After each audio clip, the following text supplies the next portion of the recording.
Salut! Hello there! Alors cette vidéo est la première d'une série qui va se concentrer sur le lore de l'univers de Malazan, donc co-créé par les auteurs canadiens Steven Erikson et Ian C. Esselmont.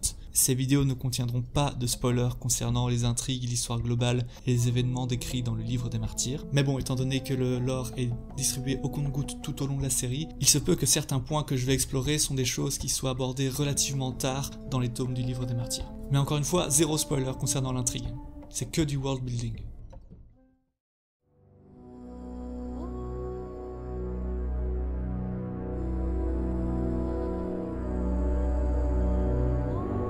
On va parler des Imas, voilà, mais par extension des Tlan Imas aussi.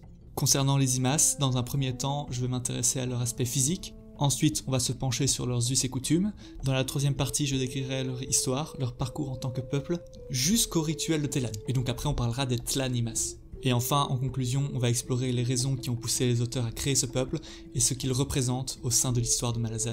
Donc concernant le physique des Imas, c'est une race humanoïde mortelle, comme nous. C'est la plus jeune des 4 races fondatrices du monde dans lequel se déroule le gros de l'intrigue du livre des martyrs. Race fondatrice, ça veut simplement dire qu'elles ont fondé une civilisation avant l'avènement des humains. Et ça englobe donc les Imas, les K'chain-Chimal, les Forkul-Asail et les Jagat. Et donc, en tant que race fondatrice, les Imas peuvent être interprétés comme étant l'ancêtre commun de toutes les civilisations humaines qui peuplent le monde de Malazan. Des humains préhistoriques, en somme, qui vivaient il y a plus de 300 000 ans. Et je ne pense pas qu'on se rende bien compte de ce que ça fait en vrai 300 000 ans. Tiens, par exemple, sur notre ligne de temps à nous, ici on a l'an 1 de notre ère, la découverte du bronze en moins 3000, les premières structures en pierre découvertes 12 000 ans avant notre ère, le premier lieu de sépulture humain il y a plus de 100 000 ans, tiens, l'invention de la colle en Italie il y a 200 000 ans, ça je savais pas. Et enfin, 300 000 ans, ça correspond au premier signe de nourriture cuisinée par les humains archaïques. Donc ça fait un paquet de temps. Plus petits qu'un humain moyen, leurs jambes sont étonnamment courtes et leurs bras relativement longs par rapport à leur taille.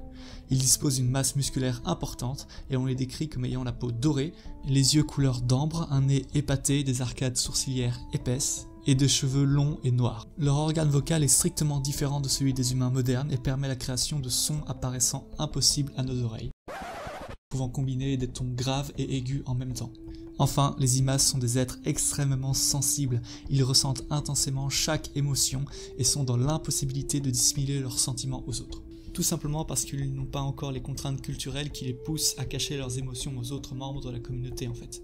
Physiquement, il n'y a pas grand chose à dire d'autre, les Imas étant relativement proches des humains modernes à ce niveau-là.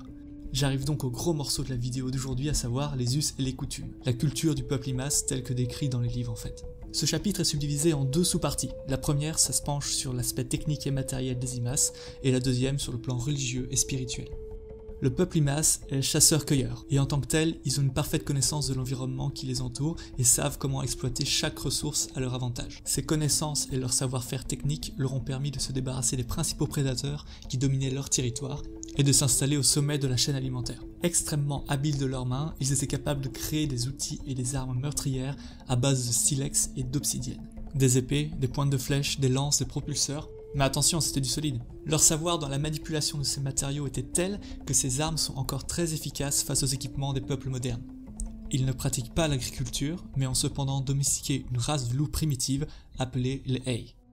En ce qui concerne la spiritualité des Imas, si je voulais aller vite, je pourrais dire que les Imas sont un peuple animiste, et donc animiste ça veut dire qu'ils vénèrent les forces naturelles telles que la terre, la pierre, les arbres, les animaux, le soleil, les étoiles, le ciel, etc. Mais évidemment, on va aller chercher plus loin. Pour réellement appréhender la spiritualité des Imas, il faut remonter au point d'origine de la conscience et du libre arbitre, leur traumatisme originel, le schisme qui a entraîné avec lui toutes les civilisations qui ont suivi. Les Imas sont les premiers humains à avoir subi la perte de l'innocence de l'état de nature. Avant, ils faisaient partie d'un tout, des animaux ordinaires parmi tant d'autres et parmi tous les êtres vivants de la nature. Ils vivaient insouciants, en paix. Mais en acquérant leur libre arbitre et en réalisant la finitude de leurs existences, ils se sont séparés du monde dont ils faisaient partie intégrante sans jamais pouvoir y retourner. Ils sont prisonniers à l'extérieur, coupés de la nature qui les entoure. Ce traumatisme, c'est celui de la naissance en fait, l'apparition du je et de l'autre là où il y avait un nous avant. Et ce traumatisme de la séparation de l'individu avec le tout se répercute dans chaque aspect de la spiritualité Imas. Comme par exemple dans leurs coutumes artistiques, où il est absolument tabou pour un Imas de représenter de façon reconnaissable un autre individu ou même lui-même. We don't do that here. À la place, ils se représentent de façon anonyme sous la forme d'hommes bâtons, tandis que leurs représentations des animaux sont vibrantes et pleines de vie. Et donc ce tabou permet d'éviter la reproduction du traumatisme originel. Car se représenter soi ou représenter un autre, c'est s'individualiser ou individualiser autrui par rapport au groupe, créant ainsi une nouvelle séparation entre l'individu et le tout. D'ailleurs, il pensait que peindre un autre membre du clan emprisonnait son âme et son corps dans le temps. Ensuite, ce désir inatteignable de se reconnecter avec la nature s'incarne dans la personne des jeteurs d'os. C'est l'équivalent des chamans parmi les Imas, et sont en tant que tels dépositaires du pouvoir religieux et magique, les Imas puisant leur magie dans la garenne ancienne élémentaire de feu Telan. Mais surtout, tous les jeteurs d'os sans exception sont également des Solipris, c'est-à-dire qu'ils peuvent à volonté prendre la forme d'un animal, et par cette capacité sont les seuls à pouvoir se reconnecter en partie avec l'état de nature originel. Cette terreur de l'individuation et ce désir absolu de vouloir faire partie d'un tout plus grand que soi atteignent leur paroxysme lors de l'accomplissement du rituel de Telan. Mais pour pouvoir continuer mon exposé, je vais d'abord vous présenter les événements les plus importants de l'histoire des Imas. À savoir que les premières générations de ce peuple vivaient comme des esclaves sous la domination de terribles tyrans qu'ils considéraient comme des dieux. Ces tyrans étaient des Jagut, des êtres surpuissants par rapport aux jeunes Imas, qui utilisaient leur pouvoir pour écraser et manipuler la volonté de ce jeune peuple. Cependant, cette période d'esclavage a pris fin suite à la révolte des Imas soutenue par des Jagut amicaux. Au prix de l'éradication quasi totale de leur population, les Imas sont donc libérés de leur chaîne et fondent le premier empire. Génial, tout va bien! Mais c'est là qu'ils vont faire ce que j'appelle une Batman. Ils prennent une décision terrible. Il a le pouvoir d'exterminer le genre humain, et même s'il y avait ne serait-ce qu'1% de risque qu'il soit notre ennemi, il faut se dire que c'est une absolue certitude. Il faut l'abattre. S'il existe ne serait-ce qu'une seule chance qu'un nouveau tyran Jagut apparaisse, alors on ne peut pas se permettre d'en laisser un seul vivant. Les Imas déclarent une guerre éternelle aux Jagut et jurent l'anéantissement de leur peuple. Et c'est justement pour mener cette guerre éternelle qu'ils mettent en place le rituel de Telan. Et en fait ça consiste à rassembler la quasi-totalité des Imas encore vivants, à les lier à la garenne Telan elle-même, et ce faisant les rendre immortels. Oui, pour une guerre éternelle, être immortel c'est plutôt pratique. Et c'est à partir de cet instant que les Imas deviennent donc les Tlan Imas. Et ce sont ces Tlan Imas qui se baladent toujours 300 000 ans après parmi les humains modernes de Malazan. Et bien qu'ils soient immortels, leur intégrité physique souffre clairement du passage du temps. Leur corps est émacié, desséché, quasiment squelettique, leurs orbites sont vides et leurs vêtements réduits en lambeaux. Ce sont des guerriers impitoyables ne montrant aucune merci face à leurs ennemis ou à quiconque se mettrait en travers de leur chemin. Le rituel de Telan a aiguisé leur sens et augmenté considérablement leur vitesse et leur capacité physique, les rendant aptes à faire face aux menaces les plus terribles. Mais ils ont également acquis une autre capacité. Ils sont capables de se désintégrer en poussière et de se mouvoir extrêmement rapidement dans le vent ou même sous la terre, donc ils peuvent apparaître et disparaître selon leur bon vouloir.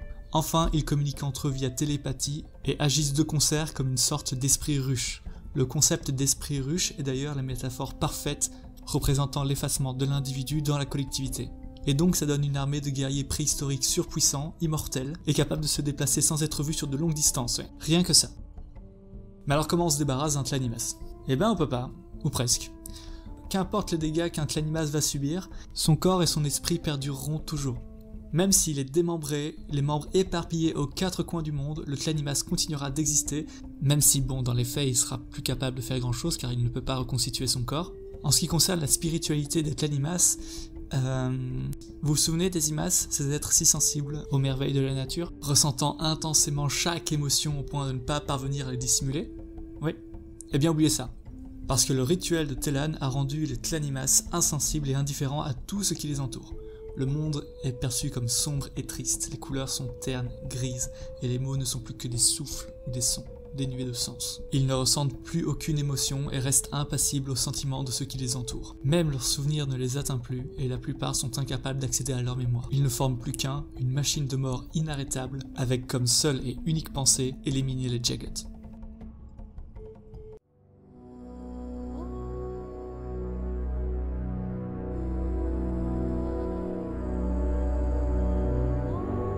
Au sein des différents thèmes explorés dans le livre des martyrs, les Imas, et par extension les Tlan Imas, représentent le modèle de civilisation collectiviste poussé à son extrême. traumatisme de la séparation avec l'état de nature a rendu tabou la moindre individuation des membres des clans. Cette philosophie culmine bien dans le rituel de Telan, à la suite duquel chaque clan Imas devient membre d'un esprit de ruche obsédé par un seul et unique but. En tant que civilisation collectiviste absolue, ils sont en parfaite opposition avec les Jagged individualistes. Mais bon, ça c'est une discussion pour une autre vidéo. Dans un post, Erikson dit avoir créé les Imas en hommage aux hommes de Néandertal. Donc, avant d'être un auteur, Erikson c'est un archéologue, donc il a suivi des études d'archéologie.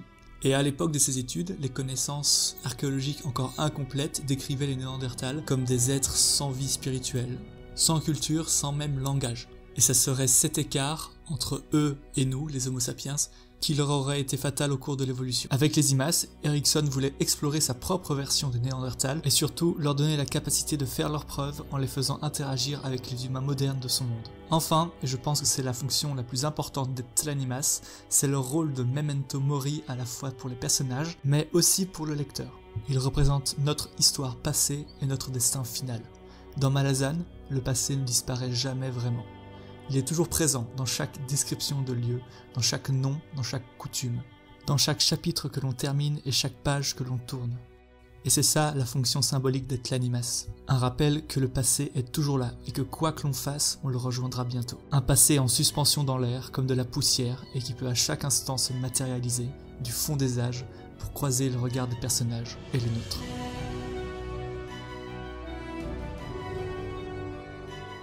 Voilà, merci d'avoir regardé cette vidéo jusqu'au bout. Si ça vous a plu, n'hésitez pas à vous abonner, à laisser un pouce vers le haut ou à laisser un commentaire pour discuter. Et je vous dis à bientôt pour une prochaine vidéo. Bye.